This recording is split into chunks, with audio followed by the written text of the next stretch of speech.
Welcome to the Feisworld podcast, engaging conversations that cross the boundaries between business, art, and the digital world.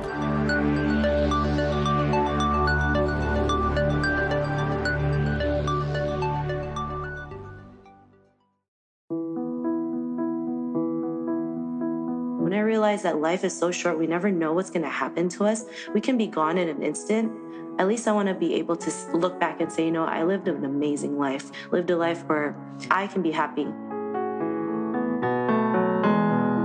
I just knew there was something more out there. And I think people forget that, right? Sometimes the quality of life, people are, too busy chasing other things like money and status. And when you have a big purpose, you're willing to do anything. And when you speak your purpose, more people are drawn to it. I believe confidence is just the key to everything. To be successful, to live your life, it has to take courage.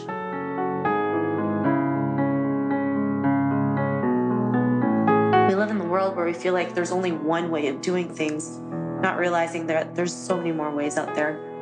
And failure is a part of the process.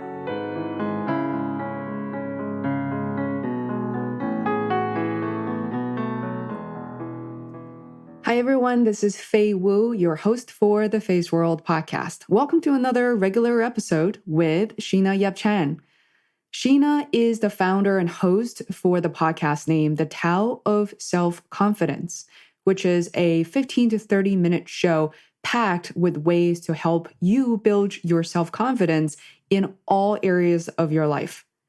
Sheena believes that self-confidence is the most important trait to have in every aspect of your life, yet so many people struggle to find it.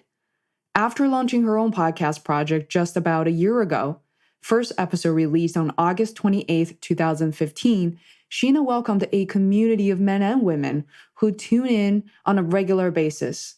I could tell just by reading comments on her podcast website. So how did I meet Sheena? In April 2016, she discovered me on Facebook and actually invited me to the Tao of Confidence as a guest in episode number 164, Build Self-Confidence Through Podcasting with Fei Wu. My favorite moment was when Sheena turned off recording and we instantly leaned into a conversation like two best friends. We're very similar in age and cultural background. Self-confidence was an issue also for Sheena, and she had to deal with it in her own life. Coming from a traditional Asian family, she remembers still being told to never make a noise and always be a good girl by following the rules. Clearly, Sheena wasn't satisfied with that at all. Her desire to break away from the life she was living grew stronger, then desperate after a family tragedy. We often say that we should live every day as if it were our last. But most people don't take action until much later in their lives.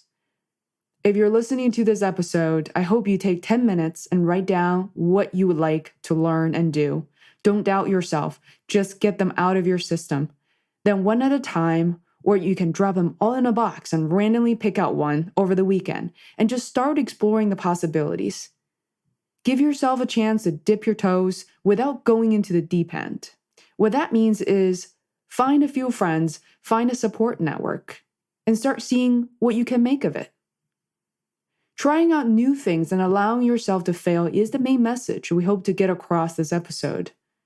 Sheena is working on her podcast full-time at this point. She's constantly experiencing new tools and resources to make her life easier. Remember, her show is 5 days a week, something I can't even begin to imagine while releasing Feisworld podcasts just once a week. I try to capture as much information as I can from this conversation, and you can find all those details on Feisworld.com. By the way, a quick new announcement on Feisworld. I am developing a series of ebooks that aim to help you develop and launch your podcast. These are quick guides and real learnings from running Feisworld for the past 2 years. Titles such as Publish Your Podcast in 1 week, or Spend less than $100 to set up and produce. These ebooks are being released one at a time, and you can find all of them on Feisworld.com feisworld.com/ebooks. Without further ado, please welcome Sheena Yap Chan to Feisworld podcast.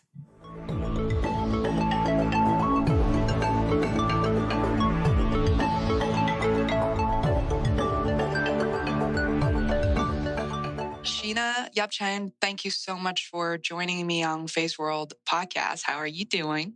I'm doing well. Thanks for having me, Faye. Oh, thanks for having me and reaching out to me, and it really started this journey. And lately, I have learned much more about you. I have to say that I've had Feisworld for nearly 2 years at this point, and I was looking at your website, looking at your approach, strategies of running a podcast. I was able to learn a number of things, and I am not kidding. I'm happy to share some of that, and some of those will naturally become questions as well. But the Tao of Self Confidence podcast, as you're hosting today, is a 15 to 30-minute show packed with ways to help other women build self-confidence in all areas of their lives. And you've been doing this for quite some time. How do you feel about, starting such an incredible journey, being able to connect with so many women? For me, it was honestly, I just really wanted to start at a platform where, women can go and get that support and also celebrate women. One of the things that really bothered me was I'd go to these marketing events and I always just saw men on stage, and I got sick of it. And it's like, there's so many amazing women out there who are doing great things. Why aren't they putting them on stage and congratulating them and celebrating them? And that's when I realized if I wanted to do that, it had to start with me. So first I wanted to start a blog, but it's like nobody can read a blog while they're driving. So that's when podcasting came out. And it's funny because I didn't even know what a podcast was, like so many people out there, right? I just knew that it was a platform that would work just because people can download them anytime. They can listen to them whenever they're stuck in traffic, or if they're stuck on the bus or just running or doing chores, they have this on the background. And ever since I started this, it's been amazing just connecting with women from all over the world, hearing their stories, knowing that they too have faced so much self-confidence issues. And it's issues that we all can relate to, especially, growing up as an Asian woman. Yeah, I can relate to that for sure. So tell us more about that. When you're Asian and a woman, it's like your path is already laid out for you.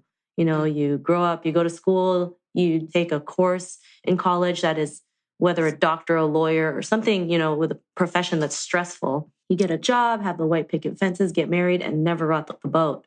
And, so many women actually suffer through that because they feel like they know they're destined for something more.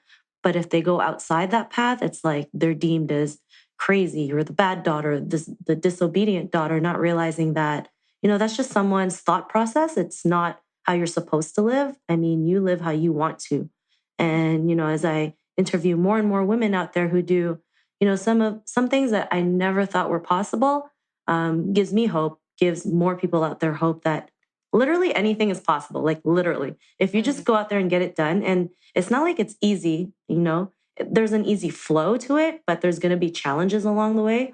But all in all, it's worth it in the end. When you can wake up in the morning and know you have a purpose, know that you're doing something that you love, you never have to work a day in your life. For me, I'm not a big believer of hustling and grinding because I did that in my job and all I got was like a $3 raise every year. We want to be able to do something we love, go out there and do it and have things to happen naturally. And it's possible because I've seen it before. And if it can be done once, it can be done again. So, yeah. I think that's a great intro, Sheena. And this is not a random compliment because even though I didn't really know you, let's say before you started the podcast a year or two ago, but I can see I'm not sure if you notice it yourself, but the way that your thoughts are flowing, the way you're articulating this, honestly, such sensitive topics is very clear. And I am now left with many questions. One thing I definitely want to mention is the relatability, even coming from my listeners saying, wow, you do listen, you do interview a few people who are not quite celebrities, but some of the tier 1, tier 2, but we really enjoy listening to people we didn't know before, we have never heard from, people we can aspire to become.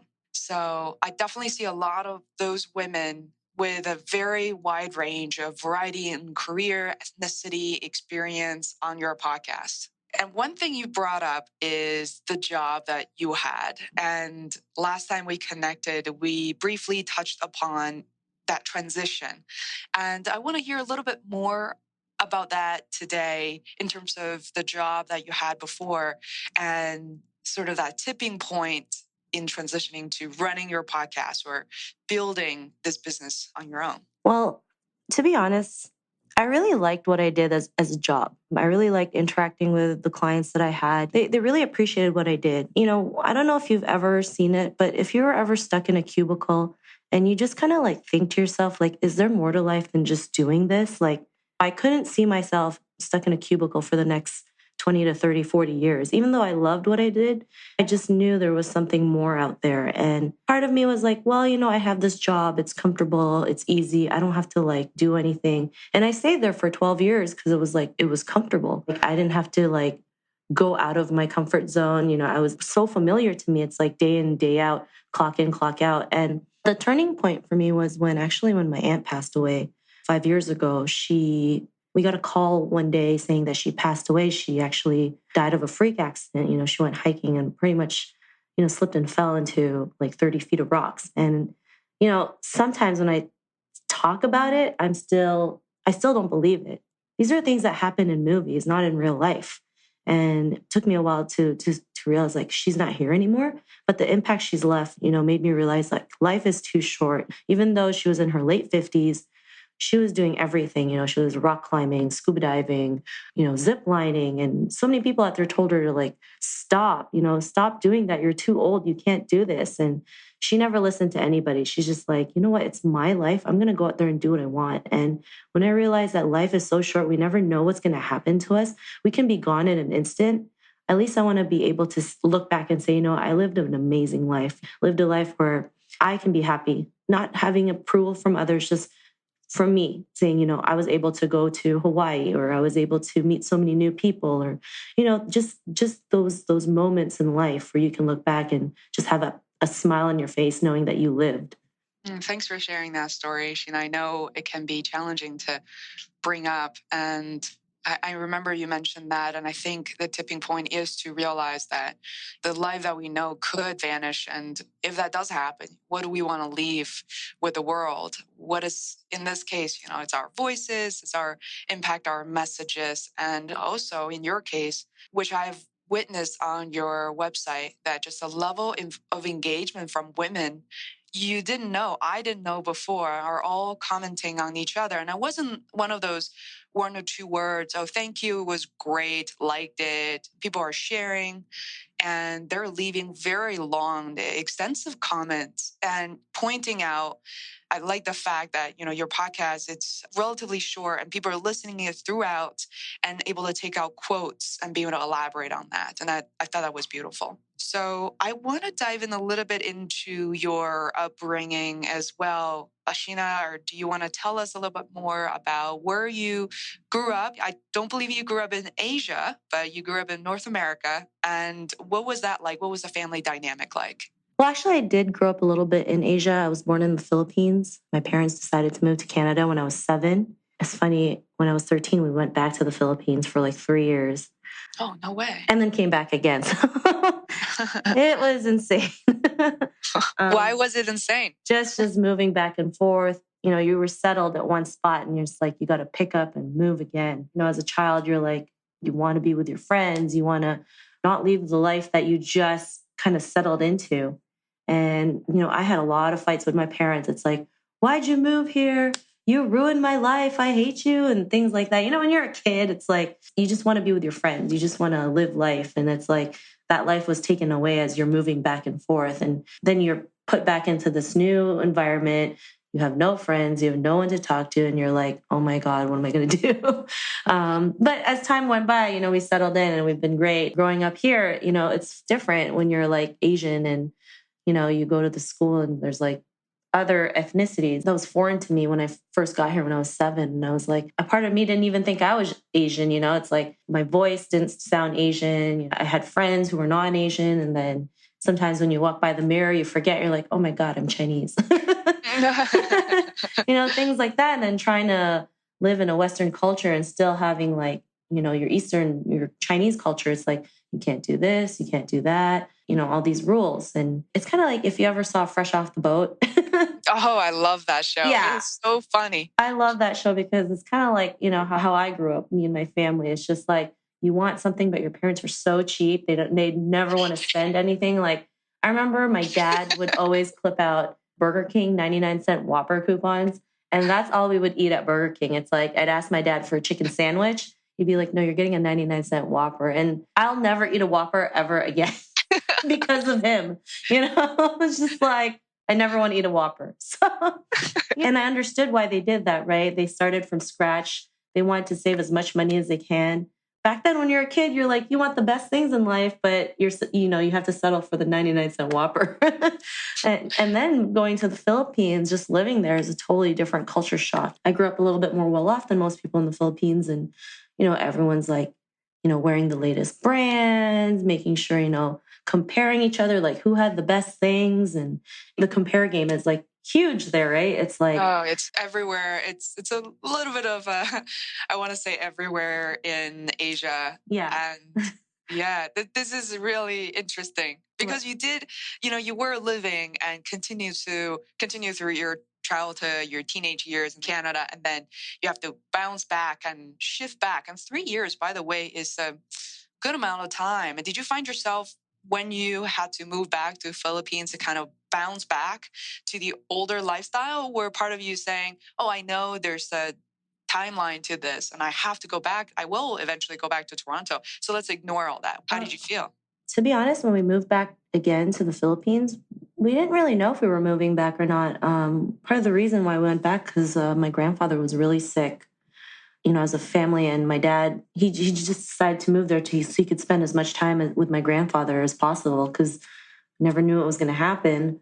And actually, when he passed away, that's when I realized that my dad didn't want us to have a life there in the Philippines. Like, he wanted something better for us, because he sees what happens too, right? It's just, it's insane. Like, people are always judging you. Like, well, it's stuff people don't talk about, but it's stuff that happens. It's not an environment most people want to live in. So, for him, that was his decision. It's like, you know what? I want to go back. I want to live in Canada. I want my kids to have the opportunities that I never had, and be in an environment where they can be more independent and not have to, depend on others, right? I find this really intriguing because I do happen to speak with a lot of immigrants, immigrant families on my podcast. And the kids grow up, as much as they definitely try to rebel as any teenager would. As they get older, some of my guests in their, say, late 20s, 30s, 40s, they really look back and appreciate their parents. But I wonder what what type of businesses that your dad, maybe in this case, or your parents did in the Philippines, and how did they transition to a new life, a new way of raising a family in Toronto? Well, my parents didn't own a business here in Toronto. They just actually worked. My mom worked in a bank for more than 20 years. My dad, I'm not sure what he did. He also had, jobs here and there. But for them, the transition wasn't as bad, because they just love that simple life where nobody bothers them. They watch their TV. They do their thing. Like, every weekend they go out to a new restaurant, try out new food, and just spend time with us. For them, that's wealth to them, right? It's not the amount of money. It's just the quality of life they have. And I think people forget that, right? Sometimes the quality of life, people are, too busy chasing other things like money and status and material things. They just live simply, do their thing, not bother anybody, and just focus on themselves and who they love the most.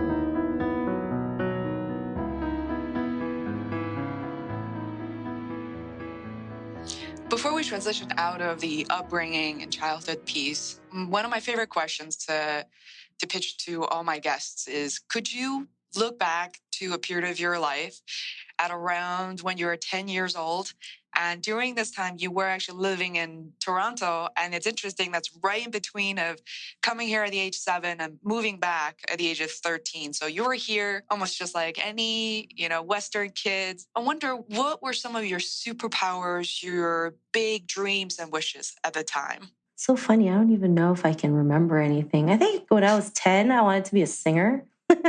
Now that's not gonna, that's not possible. If anyone ever heard me during karaoke, they might leave the room. But yeah, that was one thing. I just wanted to be a singer, or I guess someone famous. Now it's totally different, right? For me, it's like I have a bigger purpose in life. For me, I just really want to help women out there have more confidence in themselves, because I believe confidence is just the key to everything. To be successful, to live your life, it has to take courage, right?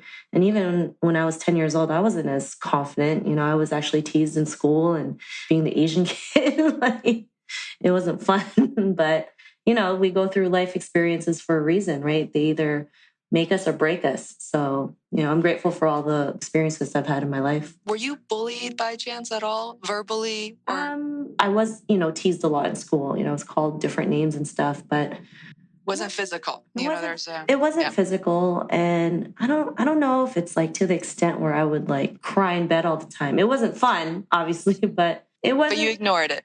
Well, I did my best to ignore it. I mean, it's not easy, right? But I still had great friends who were there for me, and that made it all worthwhile. Like, even though I got teased, there were still people out there who would talk to me, who would play with me during recess, even outside of school. The neighbors' kids would go out and play. It's not like now. Everyone's stuck to their phones. And it's very true. Yeah, I was teased, but I don't think it was to the extent where like how it is now. Yeah. And one of the reasons I asked this question is I teach Taekwondo and I help kids between the age of very young, 4 to 5, but I mostly work with kids between the age of 6 and 16, right around that time where early years in elementary schools are not as bad, but even as you transition to 3rd, 4th grade and all the way through high school can be really bad. And I wanted to find out, first of all, we are different and not so different these days, I guess, but also different parts,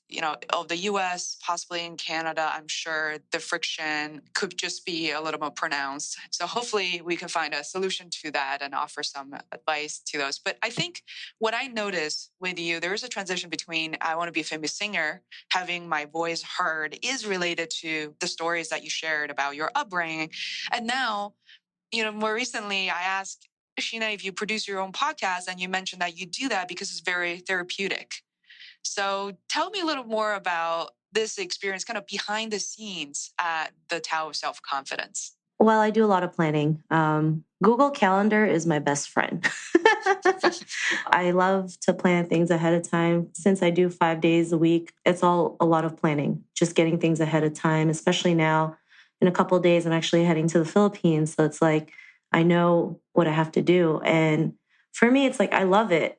A lot of people complain about the work. Yeah, sometimes it can get tedious. I'm not going to lie. There's some days where I don't feel like doing it. But when I hear these women's stories and I hear what's possible for me and other women out there, it just helps me keep going. And when you do something you love, it's not considered work. You just do it because you love it so much, because you're contributing something to the world, and it's supposed to be fun, right? I echo that completely. And in a way, because when you think about the process here, you are one person, one woman, and you created this platform. You invite these women in and you record their voices, and then they share it out with their family and friends and beyond, out there in space, in the universe. And there are many other women from 40, 50 different countries. Some countries you can't even name. They're hearing these voices. So it's really elevating and promoting the human spirit and human voices. I think it's, in a way, it's leadership. So I would also wonder, how do you find these women? How did you find me? And how do you constantly seek out women on a regular basis? That's a lot. 5 women a week. Yeah, it is a lot. Sometimes I don't even know how I do it. But to be honest, I just find them, on the internet, whether it's through Facebook or an article on Google, or just going on a Google bar and saying, awesome Asian women or awesome women entrepreneurs, things like that. Some I've had referred to. I think I found you on a group on Facebook. Facebook groups are great. I just find them everywhere. At first, I was scared to reach out to women. It's just like, what if they say no? Or what if they think I'm nuts? But when you have a big purpose, you're willing to do anything. And when you speak your purpose, more people are drawn to it, right? It's not like I talk about how many downloads I have or how long I was on New and Noteworthy for. I just speak my purpose. And when people know your purpose, when you speak it often enough, they're drawn to it and they want to be a part of it as well. So for me, it's like, yeah, just going through different social media platforms, whether it's Facebook or Instagram, or whether it's just going on Google, I'm going through different websites, just having people referred to me now, which is great because then I don't have to find them too. But I actually like searching for, women with amazing stories because, you never know who you can inspire when sometimes it just takes one person to be inspired and just go out there and just create the magic that they were meant to do. So, yeah. I love that. And what is your daily routine? Because this is an ongoing show, right? I wonder how you carve out time. Is it consistent day after day? Or what is that process like working on this in this point, pretty much full time? Yeah. I pick certain days to do certain things. So, one day I'll just do a bunch of interviews. It That's could smart. be up to 15 to 20 interviews in a day. And when you do it that way, you're using your time wisely.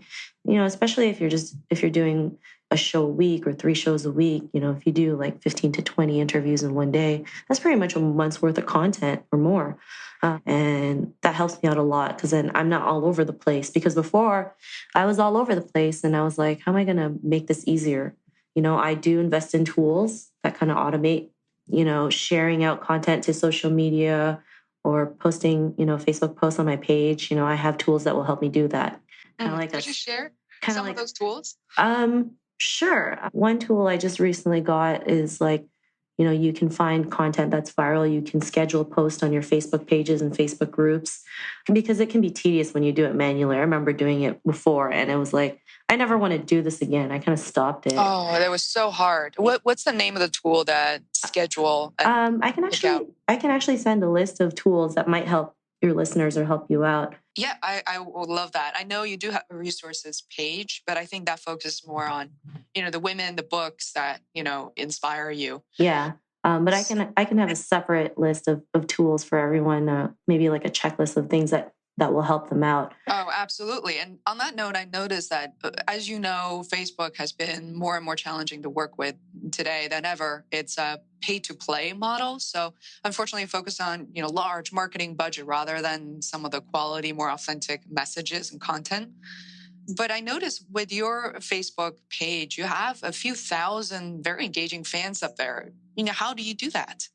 For me, it's just being myself, engaging with other people. If you ever listen to Gary Vee, he does, he replies to every person's comment as much as possible. He's huge on social media. And what he does is he just connects with people. He's real. He tells people, when he's having a bad day or sharing a story or, just having inspiring quotes. I also make sure that the people that I engage with are like-minded. You don't want negative Nancy's when you're putting out a positive quote and they're like, that's all bullshit. Right? For me, it was just natural, I guess. I just started sharing some of my thoughts, and it was scary at first, for me, when I write stuff out, I was like, what if people think I'm an idiot? And we all go through that, right? We all go through these weird thoughts. And it's funny because it takes the same energy to think something positive, right? You can say, well, what if I'm amazing, right? What if people do love what I have to write? So it's really connecting with people, engaging in their own stuff and just being myself. I don't have to be anybody else. I think it's important to really have the time to reflect and listen to your inner voice. And I think it sounds a little bit too yoga, but when, the lifestyle that both of us are familiar with, where you wake up early, you go to work, and some days are great, some days you feel like there are a lot of meetings, a lot of undecided tasks or decisions to be made. Those situations, you come back and you ask yourself, what have I done today? And I don't feel like that's the energy you're portraying now at all. And speaking of which, you mentioned that you are doing this full time, and we talked about briefly monetization model and such. And how do you sustain this effort at this point? Well, for me, I do offer tools and resources for other marketers to help them like automate their business. So that's what I've been doing. I just really love using tools and showing others why they need it, right? I mean, a lot of people out there, they're preaching the dream and living the nightmare. And it's like, you don't have to suffer. There's tools and resources that can help you make your life easier. And you're in business because you want to make your life easier, not grind 18 hours a day. And I'm not saying that you're not going to do that. There's days when you will do that, but like I said, it will never feel like work if you love what you do, right? This is just me and how I feel when people say rise and grind and hustle, hustle, hustle. It's like it has this heavy feeling. It's like that's not how I want to live life. I want to be able to live life on my terms. Everything that was good that ever happened to me just came out naturally. If that can happen in one aspect of my life, why can't it happen on every other aspect, right? I think you've curated a number of courses. You have memberships on your site. Yeah. And I definitely want to direct people to check it out. And then there's a lot of information, by the way. Could you kind of break it down to say what should beginners look into? What should people new to your brand, your website look into? Well, they can check out free membership course. It is on my website, the Tao of Self Confidence. There's just videos and meditation videos on like how to be more confident, just little video tutorials. And, there's more downloads and resources that they can invest in to help them out. I've also have self-talk audios because people don't realize when they have these audios, someone talking to them or having your self-talk to yourself, like you're training your brain to think good thoughts or better thoughts. And the more you do it, the more your brain's going to realize like, okay, I am this, I am that, I am a goal taker, I am awesome. And so I've provided a free self-talk tape. And then I have other ones that you can purchase for certain things, whether it's fitness or business or goal setting. I'm scrolling down the page. There's a lot of information. I love from a business perspective, marketing perspective.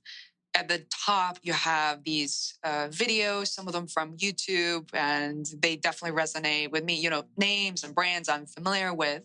As you scroll down the page, I see, let's say there's a section for SelfTalk Tape for positive risks, managing money, salespeople. So these are members only information. So by the way, Sheena, are you recording some of these yourself? Did you hire someone else to do that? So it's self-talk tape. I actually recorded it myself. That's awesome. Yeah, that I wanted a voice where people can recognize my voice and show them like, you have to realize too, the voices that are recording, they have to be someone who's a little bit more confident than you, or I'm not saying like, I'm a guru or anything, but someone who has more wisdom, I guess, if that makes sense. It's kind of like, you would want Oprah to kind of like talk to you. Yeah, I was introduced to Tony Robbins when I was 19, and I must say that I had a lot of resistance at the time, but in retrospect, I was able to learn a ton. Sometimes you have to let your guard down, right? Yeah. And say, hey, maybe this guy or that woman has something really interesting to say if you just listen. So you've done a lot of work. Clearly, if anybody goes to this website, they will realize that the amount of work and passion that you put in to your brand. How long has it been since you really monetized some of these courses? And do you think you've reached a level of satisfaction and, I guess, success and engagement with your customers at this point? For me, I guess for me, it's never enough. I always want to do more. I know there's so many women out there who are suffering. There's so many women out there who don't even know this exists. I've been happy with the results. I'm always happy with every little result that I have, whether it's the first dollar that I made or, the first $100, like every little bit counts. And till this day, for me, this is still kind of a passion project, but I know that once I put my all into it, I know we can create magic. And, for the longest time too, when I first started this, I thought like, oh my God, what if I don't monetize on this and I'm a failure? It's like, no. And sometimes you just have to do, you, right? This is your journey. You have to realize that not everything is going to be what they seem. And if it doesn't fall into the plan that you have to be okay with it. And I was okay with that but before everyone was like, what are you doing? You're not doing anything with it. It's like, what do you mean I'm not doing anything with it? It's like, you got to monetize right now. And it's like, well, what if I'm not ready? And what if I put something out there that's just solely to monetize? Like, that's not how I want to do things. I want to be able to make an impact, right? And when you do things from the heart and with purpose, the money will come. And that took me a while to realize too. I had to do a lot of healing too, to like unlearn a lot of things, whether it's my self-worth or programs that have been taught, and it's not easy, right? Because we're so familiar with them, and to unlearn them takes time, but it can be done.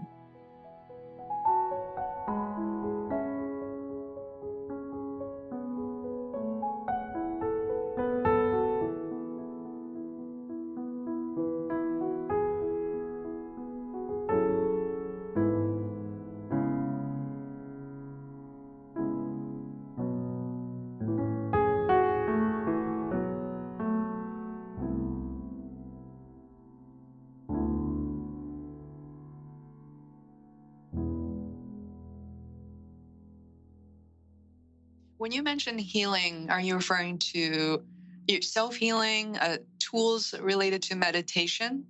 It's more self-healing. For me, I do a lot of energy work.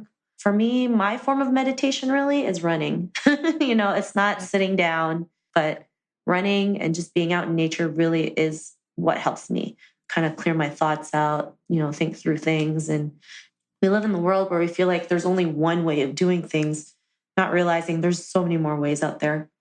And we kind of stumble upon some of the challenges you begin to mention, but I wonder, what are some of the daily challenges or obstacles you have experienced during this particular journey, and have you overcome them, or how do you remedy them?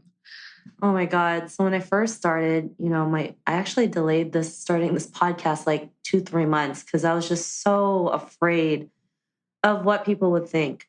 I would ask myself, what if people think I'm an idiot? Or what if people think I'm nuts? Or what if they're not going to listen to me? What if I don't get any downloads? And then the technical part too, I was like, oh my God, I'm going to shoot myself. Like, how am I going to do this? Right. So for people out there who think they can't start anything online because they have no technical background, that's a lie. So, anything's possible, I always say. And if it wasn't for a mentor of mine who told me to just put it out there, and he just said, if it sucks, it's going to suck. And then you move on. But if it's good, then you keep going. And I think that's something we have to realize, right? There's some things that we're going to create and it's probably going to suck. And we have to be okay with that, because those paths are going to lead us to something even greater. But, I'm fortunate that, a lot of people enjoy the podcast. I get emails telling me how it's helped them in their own journey to self-confidence. And I still go through like days where I wake up and I'm like, is what I'm doing really what I'm supposed to do? Or am I crazy? Are people going to think I'm nuts? Or, maybe I should go back to a job. And then I kind of like shake my head. I'm like, what are you talking about? Like, what about your parents? How have they reacted to your business so far? At first they were not happy. As any Asian parent, I understand why they do it. They do it out of love. They never want their kids to get hurt or be disappointed or fail. But I think as parents, they have to realize kids are going to have to learn failure, because if they don't, they're never going to have a backbone, never going to build character and strength. And failure is a part of the process, right? Whether it's failing a driver's test, which I've done, or going into business, they just want the best for us, right? And they think, having a job is the safest way. You never get disappointed. But what happens when, you get let go, or the business, that business that you work for, decides to put a lock on the door? What are you going to do next? Right. And this is why you have to learn to create your own economy. But now they're realizing, maybe this could be another way. And I think you pointed out something really interesting about, working in a full-time job versus running your own podcast. Sometimes I'm not sure you get that feeling. You're at work and you might get good reviews and a couple of people might not agree with you. But at the end of the day, if you don't wait for, say, every 6 months, every year to seek feedback from those few people, and some of those people you didn't necessarily choose or didn't even happen to work with, right? But chosen by your supervisor or whoever. But here for your podcast, you are asking for feedback, but it's totally up to the listener's choice. Many are positive, maybe a few here and there are negative. You're connecting with people. They're volunteering their time and their energy to share with you. Isn't that something? Yeah, it is pretty cool. I never even saw it that way. And to be honest, I haven't really had a lot of negative feedback. Some of the things that I got was just like, the sound on one episode wasn't that great. It's like, okay, when you're doing a podcast too, you have to realize listeners are kind of rooting for you, right? From your first podcast to your 100 podcast, they can see the transition, right? Of how you speak, how you interact with guests. Because I'm sure for me, my first podcast was like terrifying. It was terrifying. I said, I was stuttering, I was jittery, I was nervous. But as you keep on doing it, people can see like she's improving, she's doing better, she's engaging, her true self is coming out more. And that's with any medium, whether it's podcasting, video, they can see that transition. And people love, seeing that because you're just being yourself. And that's what I love about podcasting. You can, as long as you know how to talk, you can talk about anything and just be yourself, sharing your story, sharing your life, because there's someone out there who can relate to your story and say, because of you, like my life has changed greatly. The actual voice, sometimes I think about all my coworkers, people who have worked with me know this, that I'm absolutely miserable at a bar. And one, I don't drink very much. I drink socially, maybe, not even one drink a week, but that environment where I always thought that my opportunity is to really be able to connect with people one-on-one or me versus a group. People can really share their life and experiences at a bar. Turns out I was completely wrong because one, you can't hear anything. Two, everybody's drunk. Three, everybody's so shielded up. If you're still working together, they know that, right? The next day you're going to wear a suit or whatever that may be. So to me, it's a place where I almost feel miserable and not myself. And going forward, I did not learn that very quickly, but I learned to step out of an environment. I realized I didn't need to be there. With that said, how are people discovering you? Podcast Movement, I think these events are wonderful. And how are these people finding more about you? Is it through iTunes, your website, word of mouth? Through iTunes, Facebook, being in different groups, being involved in certain masterminds. I believe in investing in masterminds and tools too, whether it's getting to know someone of more influence or just learning more stuff, right? Like with podcasting, I invested in a course to help me, start one and realize what is a podcast. And, there's free stuff out there for you, but when you're in a tight-knit group and people give you feedback from the artwork that you've done to the flow of your episode, it makes a huge difference. People don't realize that. People are too, they're too cheap on themselves. And it's like, you have to realize you have to learn to invest in yourself and know your worth. Right? Yeah. And unfortunately, I actually know that's not your nature. Just talking to you, I realize you actually deep down don't care about that, but it can certainly be a tactic because I certainly noticed that when you are able to interview certain people, and all of a sudden, one of my personal favorites, and Krista Tippett from On Being, I've known for a very long time, and she's absolutely lovely, down to earth, to incredible to speak with. But having her on the show really attracted a bunch of, especially women in this case, but also other entrepreneurs. You put yourself in a different category, which, again, I think neither one of us really approach it that way, but it certainly works in some situations. Oh, yeah, totally. And it's not like, I do it for the fame.